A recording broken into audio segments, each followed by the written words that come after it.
الرحمن الرحیم نحمده ونصلی ونسلم علی رسولہ الکریم اما بعد۔ نبی کریم علیہ الصلوۃ والتسلیم نے ارشاد فرمایا کہ اذا لم تستحی فاصنع ما شئت او کما قال۔ بخاری اور مسلم کی یہ حدیث ہے۔ ترجمہ اس کا یہ ہے کہ جب تم میں حیا نہ ہو تو پھر جو چاہے کرو۔ یہ اللہ کے نبی صلی اللہ علیہ وآلہ وسلم نے ایک فرمان بیان فرما دیا ہے۔ اب اس حوالے سے میں چند گزارشات آپ کی خدمت میں عرض کر دوں۔ سب سے پہلے تو سمجھنے کی چیز یہ ہے کہ جو حیا ہے، حیا اس کا معنی کیا ہے، اس کا مفہوم کیا ہے۔ علماء کرام فرماتے ہیں کہ حیا ایک ایسا ایمانی وصف ہے یا ایک ایسی ایمانی صفت ہے کہ جس کے اندر اس صفت کی وجہ سے انسان قبیح اور بری حرکتوں سے محفوظ رہتا ہے۔ حیا ایسی ایمانی صفت ہے یا ایسا ایمانی وصف ہے کہ جس کی وجہ سے انسان قبیح اور بری حرکتوں سے محفوظ رہتا ہے۔ یہ حیا کا معنی ہے اور یہ حیا کا مفہوم ہے۔ اب ایک نقطے کے اوپر غور کیجئے گا کہ جو میں نے عرض کیا کہ یہ ایک ایمانی وصف ہے، یہ بات بلا دلیل نہیں ہے۔ نبی کریم علیہ الصلوۃ والتسلیم کا ایک نہیں، دو نہیں، بیسیوں ایسے فرامین ہیں کہ جس میں نبی مکرم صلی اللہ علیہ وآلہ وسلم نے حیا اور ایمان دونوں کو ساتھ ساتھ بیان فرمایا ہے۔ حضور اقدس صلی اللہ علیہ وآلہ وسلم ارشاد فرماتے ہیں کہ الایمان بضع و سبعون شعبۃ، کہ ایمان کے 70 کے قریب شعبے ہیں۔ افضلها قول لا الہ الا اللہ، سب سے اعلیٰ درجے کا اور سب سے افضل شعبہ کیا ہے ایمان کا؟ لا الہ الا اللہ۔ وادناها اماطۃ الاذى عن الطریق، اور سب سے کم تر درجہ ایمان کا شعبہ کہ راستے میں سے کسی تکلیف دینے والی چیز کو ہٹا دینا۔ اب نبی مکرم صلی اللہ علیہ وآلہ وسلم نے ایمان کے 70 شعبوں میں سے سب سے ہائیسٹ اور سب سے لوریسٹ، یعنی سب سے اونچا اور سب سے نچلا دونوں درجوں کو بیان فرما دیا۔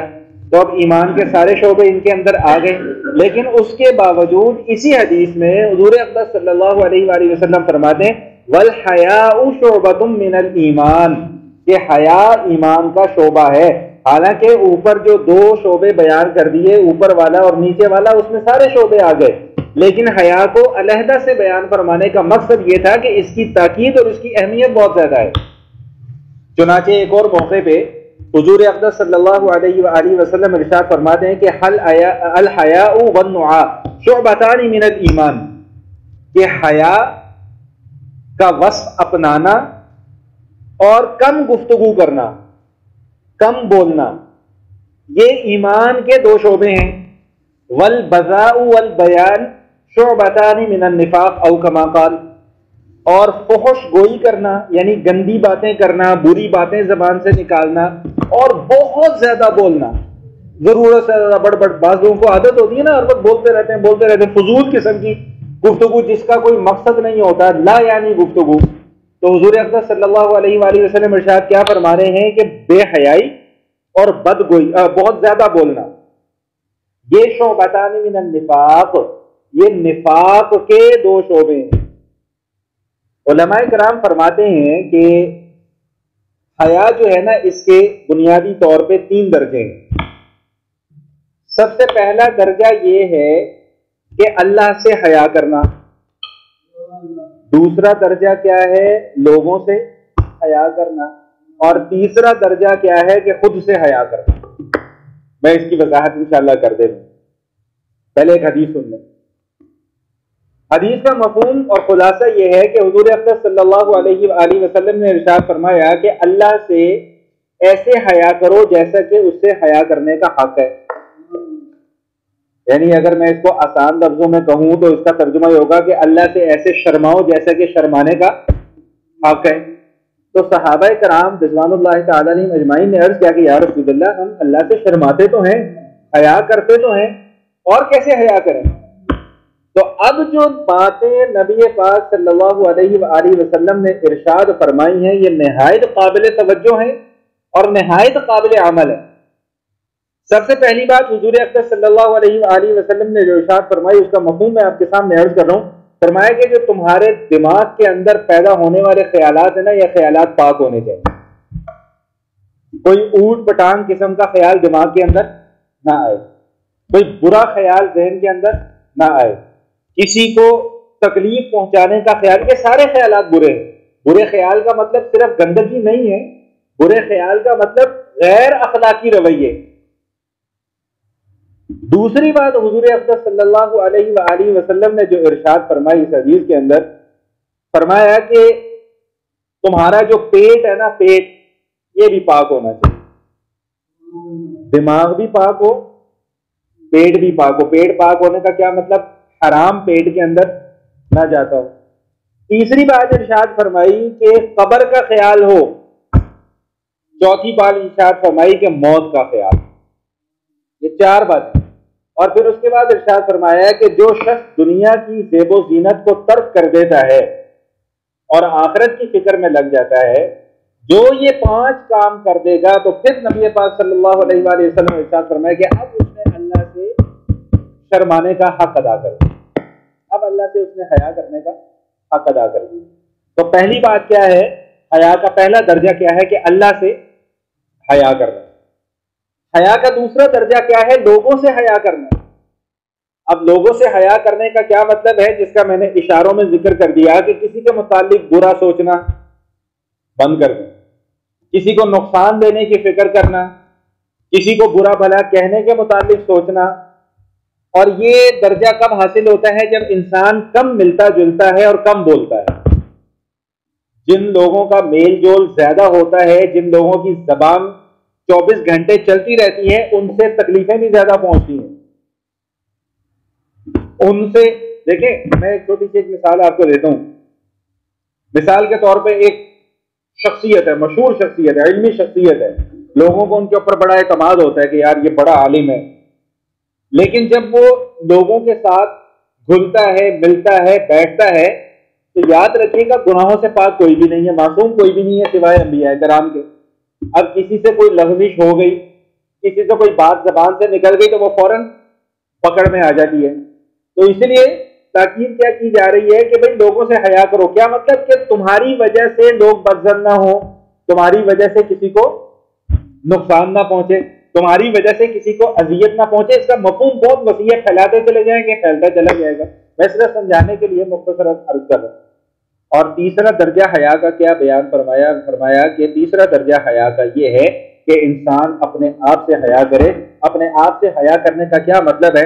میں اس کو 2 لفظوں میں سمجھانے کی کوشش کروں گا کہ جیسی جلوت ہے ویسی خلوت ہو، جیسا ظاہر ہے ویسا باطن ہو، جیسا لوگوں کے سامنے ہے ویسا ہی تنہائی میں بھی ہو. ایک روایت اچانک مجھے یاد آ گئی، مفہوم اس کا ذہن میں آ گیا، اللہ کمی بیشی معاف فرمائے، کہ سب سے زیادہ سزا کا مستحق وہ شخص ہوگا کہ جو نمازیں بھی پڑھتا ہوگا، زکاتیں بھی دیتا ہوگا، تسبیحات بھی پھیر رہا ہے، سب کچھ کر رہا ہے، لیکن اس کی تنہائی محفوظ نہیں ہے.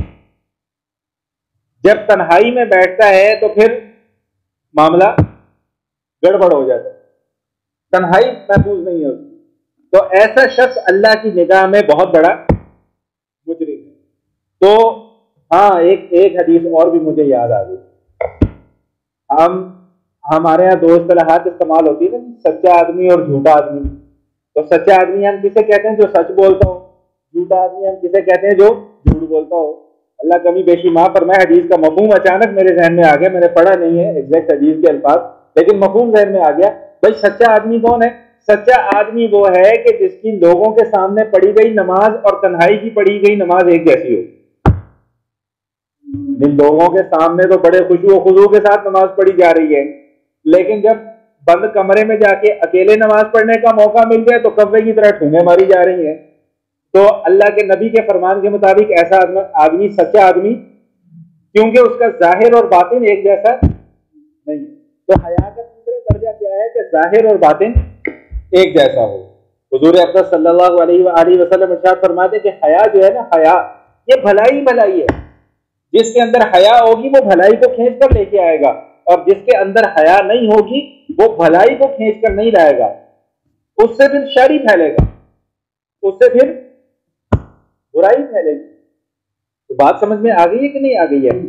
تو یہاں پہ جو اس حدیث میں اللہ کے نبی صلی اللہ علیہ وآلہ وسلم نے ارشاد فرمایا کہ اذا لم تستحی فاصنع ما شئت، بھائی جب تمہارے اندر حیا نہ رہ جائے پھر اب تم شکر بے مہار ہو، جو تمہارے من میں آتا ہے وہ کرتے چلے جاؤ۔ حیا ہی ختم ہو گئی۔ حضور علیہ الصلوۃ والسلام فرماتے ہیں کہ حیا اور ایمان دونوں ساتھ ساتھ ہیں، جب ان میں سے کوئی ایک چیز اٹھ جائے گی دوسری بھی اٹھ جائے گی، یعنی حیا ختم ہو گئی تو پھر ایمان بھی ختم ہو جائے گا۔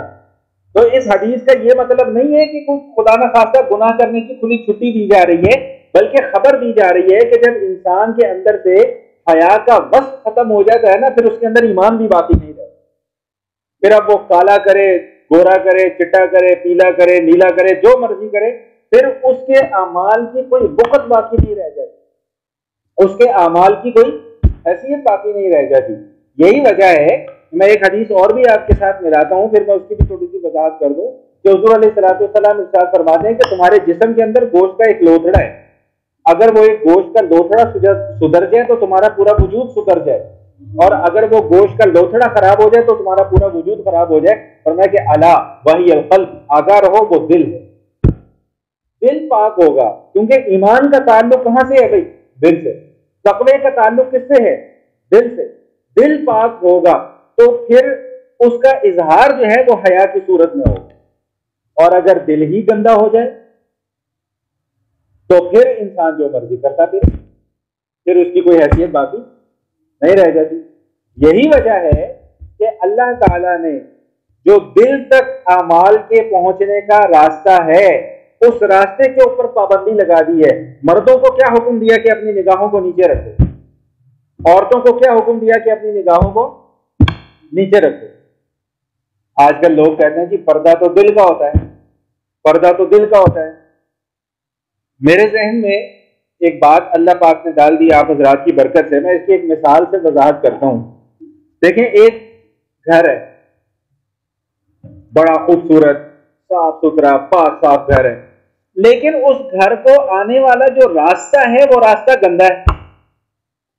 اب اس راستے سے جو لوگ چل کر آئیں گے تو ان کے قدموں کے ساتھ کچھ نہ کچھ گند لگے گا کہ نہیں لگے گا، اور پھر جب وہی گند لے کر اس گھر کے اندر داخل ہوں گے تو وہ گھر گندا ہوگا کہ یقیناً وہ گھر گندا ہو جائے گا۔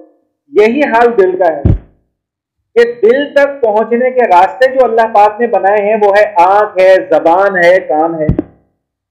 زبان سے کان سے غلط بات سنیں گے تو اس کا اثر کہاں ہوگا؟ دل پر ہوگا۔ زبان سے غلط بات کہیں گے تو اس کا اثر کہاں ہوگا؟ دل سے ہوگا۔ آنکھوں سے غلط بات دیکھیں گے تو اس کا اثر کہاں پہ ہوگا؟ دل پر ہوگا۔ تو یہ جو کہتے ہیں نا کہ پردہ تو صرف دل کا ہوتا ہے، آنکھوں کے پردے کی تو کوئی، تو بھائی جب جس راستے سے پاکیزگی تمہارے دل تک پہنچنی ہے، جب تم اس راستے کو گندا کر دو گے تو دل کیسے پاک صاف رہ جائے گا؟ بات سمجھ میں آئی کہ نہیں آئی ہے؟ بھائی آنکھوں سے دیکھ کر کوئی چیز ہم دیکھتے ہیں تو اس کا اثر دل پر ہوتا ہے کہ نہیں ہوتا؟ آپ تجربہ کر کے دیکھ لیں۔ حضور علیہ الصلوۃ والسلام فرماتے ہیں الغناء ينبت النفاق في القلب كما ينبت الماء الزرع، بھائی گانا سننے سے دل کے اندر نفاق پیدا ہوتا ہے۔ یا رسول اللہ کیسی عجیب بات ہے، سنتے تو ہم کان سے ہیں تو دل میں نفاق کیسے پیدا ہوگا؟ بھائی اس لیے دل کے اندر نفاق پیدا ہوگا کہ دل تک پہنچانے کا ذریعہ کیا بن رہے ہیں؟ کام میں۔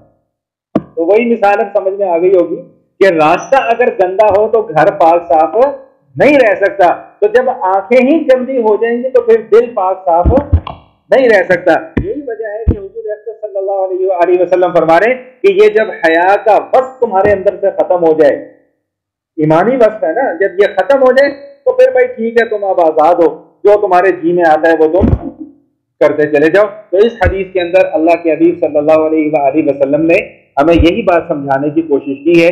میں ذرا الفاظ دوہرا دیتا ہوں، الفاظ میرے ساتھ پڑھ لیں۔ فرمایا حضور اکرم صلی اللہ علیہ وآلہ وسلم نے اذا لم تستحی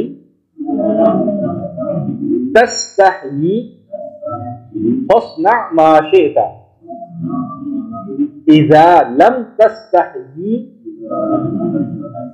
فاصنع ما شئت، جب تم میں حیا نہ ہو تو پھر تم جو چاہے کرو۔ اللہ تعالیٰ میرا کہنا اور آپ کا سننا قبول فرمائے، اور جو کہا گیا جو سنا گیا اللہ تعالیٰ ہم سب کو اس کے اوپر عمل کرنے کی توفیق عطا فرمائے۔